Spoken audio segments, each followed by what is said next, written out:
right. Thank you, Jody. As she shared, my name is Maggie, and I have Macy alongside me here. I want to give you just a quick little bit about us as we kick off today's webinar. I am the Marketing Strategy Supervisor here at Nex-Tech. I've been at Nex-Tech for just around 20 years now. Actually started as a CSR when I was like 16, and actually came and went just a little bit, but have worked in community development, have supervised our customer sales team, and now the marketing strategy team. A little bit about me outside of work is I love a good hike. I am blessed to live about 60 miles from Yosemite and huge book nerd too. So I love a good book club meeting too. But Macy, I'll let you jump in and share a little bit about yourself. Yeah, well, Maggie's always hard to follow, but my name's Macy Graham. I'm the digital marketing specialist for Nex-Tech Creative. I work on all the digital client accounts for our marketing agency side, and basically live within Google Ads, Facebook ads, Snapchat, Spotify, and really all of these new platforms that we're going to talk about today. So I love learning new things, and so diving into some of these new advertising platforms, other than just the Google and the Facebook, it's been really fun to experiment with, and we're excited to share some of the tips with you. Yes, very lucky to have Macy alongside so that if we get into some tricky questions, we got someone that has some experience placing some of these ads and having researched a lot of these platforms. Really excited to dive into the beyond Facebook, some fresh digital strategies for marketing broadband. I think we all know that Facebook and Google are still probably the kings of the digital marketing world, but there is a lot of other platforms that are available for us out here to utilize. So we're going to spend some time talking about just that. We're going to cover the importance of omnichannel marketing, some of these specific examples of strategies, and also some tips for content and placement with these ads. So really the first thing is that omnichannel importance. So those of us that are on the call that live and breathe marketing every day, I think that this is sort of a no-brainer, but it's something that we can't forget, right? We can't just get stuck in one platform thinking that we're going to hit our consumers or our prospective customers in that one platform. As I mentioned before, Facebook is certainly not dead, but I think we all know from looking at some analytics there that it does tend to have somewhat of an aging audience. And so we should be looking outside of the box in how can we meet some of those other consumers. I think the other big piece here is broadband is a purchase. It's not generally an impulse buy. So people really need to encounter your brand multiple times before they make that decision. Think of the old marketing rule, right? 7 times they need to see your logo in your brand out in the wild before they understand who you are and what you have to offer, and maybe start digging into, are you someone that they want to utilize? The other part about this is really building that consistency, that brand trust, making sure that they understand you're not some fly by the night company and that you've been here and you exist and you care about your customers and just who you are. So some of what this may look like, right, is a social ad. Maybe that's where they first encounter you at. They may see a Facebook post, Instagram, whatever that might look like. Maybe they see an over-the-top ad on Hulu, and all of those things kind of working together start to contribute to them looking you up on Google. So they do a Google search. Hopefully you're running Google search campaigns, or you have optimized enough when it comes to SEO that you're going to pop up right away, and maybe solidifying that as seeing you at a local event. So there's just a lot of touch points, and why not find those ways in which to stay in front of them? So some of those additional platforms that we're going to talk about today are Amazon, are TikTok, both the organic and paid, Zillow, specifically to real estate, Reddit, some over-the-top options, and smart mailers. So to kick this all off, let's talk Amazon. I think we're all very guilty of buying a lot on Amazon, spending a lot of time on Amazon, whether it is those actual purchases or now with Prime Video. It's not just a marketplace. It really does exist as a search engine. And I say that because a lot of times when somebody is looking for something, they maybe don't start on Google. Maybe they start in Amazon, and they have a world of advertising opportunities. They have both display and video. So display, you're really thinking of populating, ads that are on, like Amazon.com. The video side, think of those Prime Video locations where those ads can serve. Probably the coolest thing about this is the targeting. So you can target by location, just as you can with so many other digital marketing platforms, but they have so many options when it comes to interest and lifestyle events. So obviously Amazon knows a lot about us, right? From what we're searching to buy, what we have bought, what we're thinking about buying, what we've left in our cart. They may know if we're moving. They may know if we're parents, if we're pet owners, what kind of tech products we like, what products we've viewed, what we've actually bought. It gets really interesting. Macy, I'll let you speak here a little bit about some of what you've been learning as we've been starting to use some of these ads with Nex-Tech. Yeah. Yeah, another thing I wanted to add on like the why, just think of all the households that have an Amazon Prime membership. That's a lot of people that are already having, subscriptions delivered to their house, and they're utilizing Amazon a lot, especially in these rural areas too.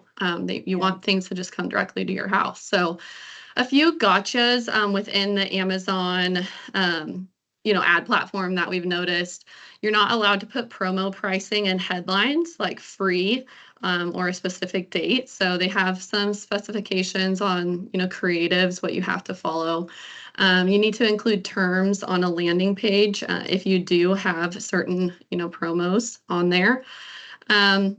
You may know this about Nex-Tech, but we like to be the guinea pig for our clients, and so you can see our ad in the picture on the phone over there. So we are running Amazon ads currently, display and video. We're seeing good clicks, good impressions from that. They're showing up on mobile devices, but also on TVs, which is awesome. One Gotcha's video is $20 a day minimum, and then display is $5 a day. So you do have to keep that in mind as far as budget. But one thing I really liked about Amazon too with location targeting is it let us target tiny towns. A lot of times we're only able to target, zip codes or bigger cities. Nope, it's getting the tiny towns in there too. So like Maggie said, it knows a lot about you, and it knows where you live too, because it has your addresses in there. So yeah, great points. One of the other things I'll add into when it comes to that minimum ad spend is we're noticing as well that it may not spend that minimum ad spend, and the beauty behind it is it won't charge you if it doesn't. So there's a chance that it may spend less than that $20 a day for video. Yeah. Let's talk TikTok. So I think we all know that there's a pretty unique advantage of storytelling when it comes to TikTok. We know that there's a younger demographic that hangs out there. We do a lot of Snapchat ads too, that I'll mention right at this point because, so many people are looking for that younger demographic, trying to find them. And that is another place that you can do that with and spend pretty similar to the ad spend that you would with Google and Facebook. TikTok has a higher minimum ad spend. I'll let Macy get into that just a little bit. But as far as the type or kind of the how when it comes to TikTok is there's the organic for certain, right? If you build your profile out and you want to do some really fun videos that really show off who you are, right? To let people get to know you and your company on a whole different level, having some fun at work, those kinds of things. But there's also the paid in-feed ads. And that's what you're seeing right here with the example from Hillary. You can do really similar targeting. So demographics, interests, behavior, you can do some custom audiences and some lookalike audiences. But one of the things I'll have Macy speak to too is that the location targeting can be a little bit of a challenge here. Yeah, you'll get into the ad platform and it'll show that you can target by city, but then you type in your little town like I was just talking about, and it doesn't populate. Kind of the same with zip codes, even these more rural zip codes. It's just it's harder to find on TikTok for sure. It wants you to cast that really big net within your targeting. So what we have excuse me, ran so far as DMA region, and then we stack, maybe some interests and behaviors on top of that. Some popular ones for interests and behaviors are tech and electronics, internet service providers.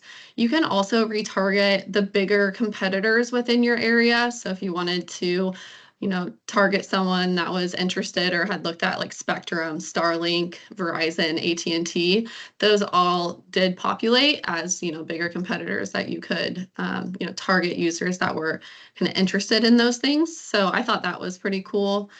Mhm.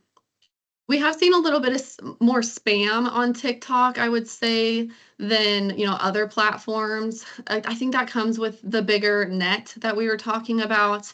And I will mention a little difference between TikTok and Snapchat is that TikTok's more like Facebook. You have to keep an organic profile. Like you need to create a business page, just like you do for Facebook in order to run this advertising. That's not necessarily something you have to do with Snapchat. You create a username, but there's not a profile that people will have to go to and visit. So that is a difference between those two platforms. Good point. Let's switch gears and talk Zillow. Zillow is a little bit different of an animal, right? Because you're targeting people that are making housing decisions. And you see here some example ads that are off to the side with another client of ours.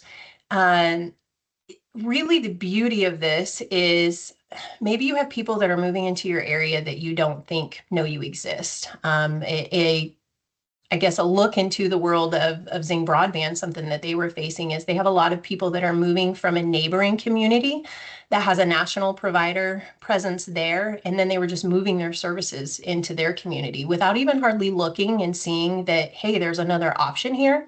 So this was just a way of us trying to get in front of those that may be making those buying decisions and moving into that neighboring town and knowing, hey, you now have an option.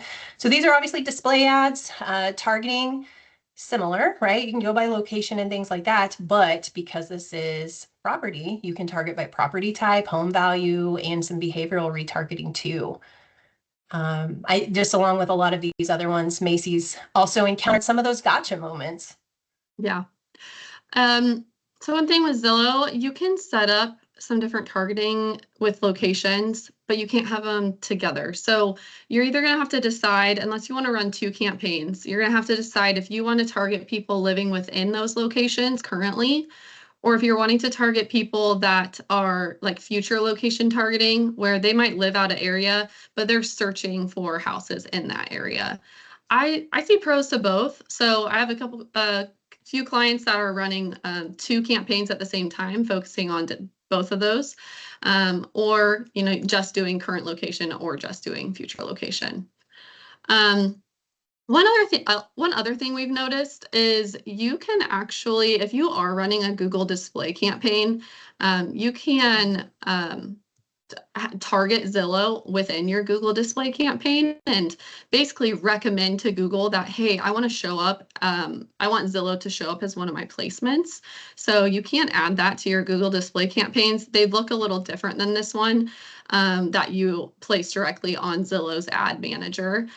The difference there is that your Google display is running across, thousands of different placements. And if you put place your ad within the Zillow ads campaign, it's going to show up on Zillow. So there's two little things there.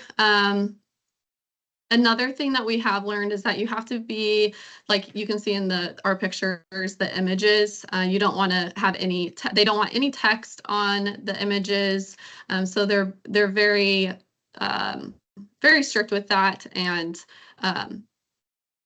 have all of the text underneath. They also are pretty particular with logo.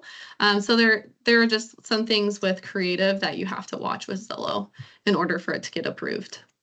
Yeah, very true. Let's talk Reddit. Reddit's an interesting one. This was actually one that Macy and I just recently started talking about. Yeah. We had a client that reached out to us and said, "Hey, what do you think about this?" And it's an interesting one because I don't know that I ever purposefully find myself on Reddit. I'm sure everybody, has kind of a different habit on how you look up opinions on things and instructions for things and the how-tos. I usually find myself there on accident, right? I've Googled something or I've put it on Chat GPT and it's like, hey, there's this Reddit conversation that's happening that you may be interested in. And so it's cool because you can actually reach people who are talking about exactly what matters to you.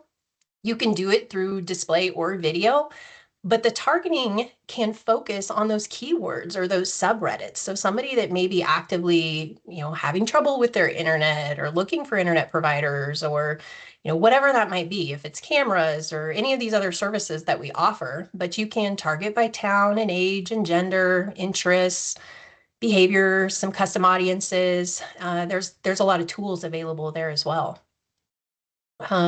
Macy, what are some of the kind of the learning experiences you're having so far with this one? Well, I know there is a ad credit available right now with Reddit. So what's been showing up in our platform is a $500 ad credit for new accounts. So basically spend $500, get $500. So that's kind of cool. That gives you basically $500 to experiment with. I would say if you find yourself on Reddit, then it's very likely that there's users in your area that are also on Reddit as well. And yeah, the targeting can be specific keywords or those subreddits. I would think of those more like Facebook communities, so that kind of lets you expand your targeting a little bit, and you can create a mixture of both of those if there's certain keywords, internet service provider, but then also subreddits or communities that revolve around maybe technology or something like that. Maybe it's something more locational, like in your region. So just doing a little bit of research on what are the communities that your users may be in, and being able to add that to your targeting, I think could be really helpful. Yeah, good points. Let's talk a little bit over the top. Amazon probably could have been stuck in this same category with Prime Video. But here we're going to focus on really the Disney platform. So your Hulu, your Disney Plus, your ESPN. The why is, we all know, right? There's millions of engaged viewers that are streaming content across Disney. And why not be able to capitalize on that? There's 15 to 30-second ad possibilities as far as placements go. Again, there's targeting that can be done from location to age, gender, interests, behavior, but also content genre. So that throws another interesting piece in the puzzle. The minimum monthly ad spend here is a little bit higher than maybe what you have probably been used to paying with Google and Facebook. A lot of times you can run some pretty successful campaigns depending on your targeting and how big your area is for $100 or $200 a month, where this one's going to be closer to the $500 a month mark. So something to think about as you're budgeting, but definitely a cool place to be able to place some ads. Mm-hmm. Yeah. Anything to add to that one, Macy? No, they just added ESPN, so that to the ad manager, I think in August. So that is kind of a newer addition with the Disney Campaign Manager. But yeah, you can decide what content, what genre you want this to be on. This is still pretty affordable for over the top, $500 a month. There's some where it's just in the thousands and it's just completely out of reach. This one, at least seems more attainable in that regard. And then Maggie, I know you've had a couple clients also. It's been kind of buzzing around Vibe.co. They're not on Disney Manager, but they kind of have 500 or so different apps, channel platforms. I think this includes like Roku, Fubo TV, Peacock, Sling TV, MLB. So that might be another option, for over-the-top video. Agreed. And I think that one's closer to like $500 per campaign. So versus a month may depend on how long you're going to run that campaign for. Yeah. Excuse me. I've been battling a cold or COVID or something. It's why I'm glad sometimes we have the technical, we can jump on a webinar together and I don't have to be right beside you and infect everybody at the same time. But anyway, that's why I'm going to clear my throat every 5 seconds. Want to talk about smart mailers. This is an interesting one too. This is something that Nex-Tech has dived into. We've had a few clients that have been doing this. It is a way to connect with interested website visitors. So think about it this way, right? You've designated, maybe it's a landing page, maybe it's a few pages on your website where you want to pay attention to who is visiting that page. And then you can align those with mailers. So that visitor data is essentially matched with these mailing addresses. You've already crafted a mailer at this point and then can automate sending to those that are spending time on your website. And probably, one of the coolest pieces about this is you can easily track that. So you can see on this piece that there's a QR code. So you can see how many times that's been scanned. You could also, direct them to a specific landing page from this direct mailer and look at how many visitors have been there. You could set up a special phone number using a call rail feature. There's a lot of cool things you can do there. But my most favorite part about this campaign is really when it comes to the data that you can get. So not only is this third party that actually Nex-Tech works with to accomplish this, not only is that visitor data matched with those mailing addresses and they're sending out this mailer, but you get the mailing address information. So you can then send your own mailers. We could do some type of an addressable targeting campaign with our smart digital ads. You could go hang door hangers on those because you know that at some point they've been interested in your services. You can also exclude addresses from this. So if you don't want these going to any of your current customers, for an example, who may be hanging out on your website, you just exclude those. Maybe you don't want people from many, many states away, right? You're trying to avoid having such maybe a higher direct mail cost and you only want to focus on a specific state or region, you can do those too. So it's been a fun one that's just very different to get to see. Want to dive into just a few tips. Some of these things we've spoke about as we went here, but a few other things I just want to make sure that we're sharing some of what we learn along the way. Some of this stuff is kind of no-brainer, but yet really good reminders to have as you go. I think with all sorts of digital marketing, we want to make sure that we're having very short, engaging videos or copy. People get too much text directed at them, they're just going to ignore it. I think we all know this, but sometimes we get so excited to show off something new, something different, a new promotion, new product, new packages, whatever that might be. But truly, if we overwhelm them with too much text, they're just going to avoid it. You also want to make sure we're speaking to the benefits of that service, right? Not just the features, but what are the benefits? What is the actual solution to that problem? A big focus here is local support. And you saw that throughout a lot of the imagery that was on those example ads. Here we are all facing more competition than what we probably ever have. And so many of these are national or regional providers where they're really not present in these communities. And we all speak that, right? We all say, hey, we're local.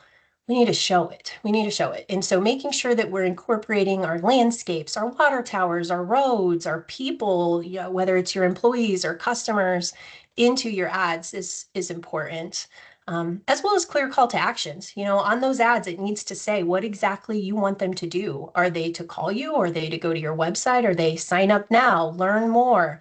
Really short, punchy call to action points should definitely be seen easily across these pieces.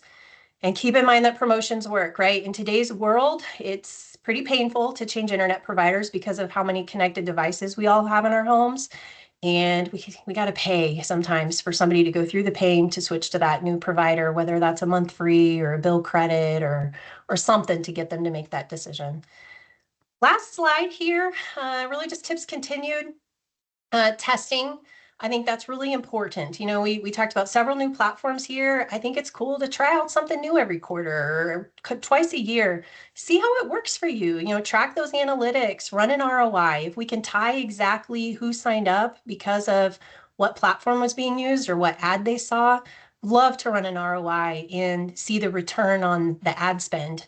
Sometimes when you're using just digital mediums, it doesn't take very many customers to see a nice return on investment there. Understanding minimum ad spend, that's something we talked about as we went through these slides.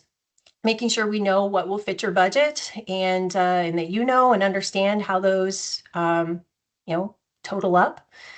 And using landing pages. This one, Macy and I were talking about this just yesterday, the importance of landing pages. It's kind of twofold, probably even more reasons than that, but really the main two things that I look at is trackability. So if somebody sees an ad and they end up on your landing page, I want to know how many visitors has been to that landing page and what they did once they got there, so that we're able to track conversions and button clicks and click to calls and those sorts of things from that landing page, so it completes that story to us. But really the second thing is completing the narrative. Somebody might see an ad out in the wild and it says 2 months free internet, and they click that ad and they end up on your homepage where maybe that 2 months free isn't even mentioned anywhere.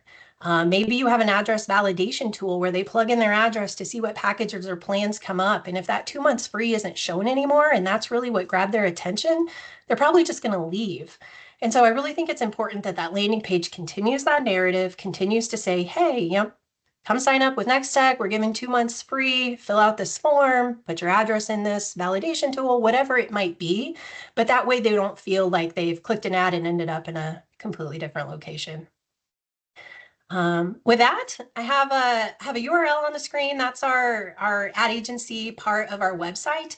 I encourage you to go take a look, because just well, Jody could probably tell us, just in the last few weeks we've updated some of those web pages out there, and I love it. It has a pretty awesome look and feel to it, new information, some new details out there. So if you haven't been to our website in a while, go check that out. And now I'd love to take any questions that anybody has. So Jody, I'll turn it back over to you.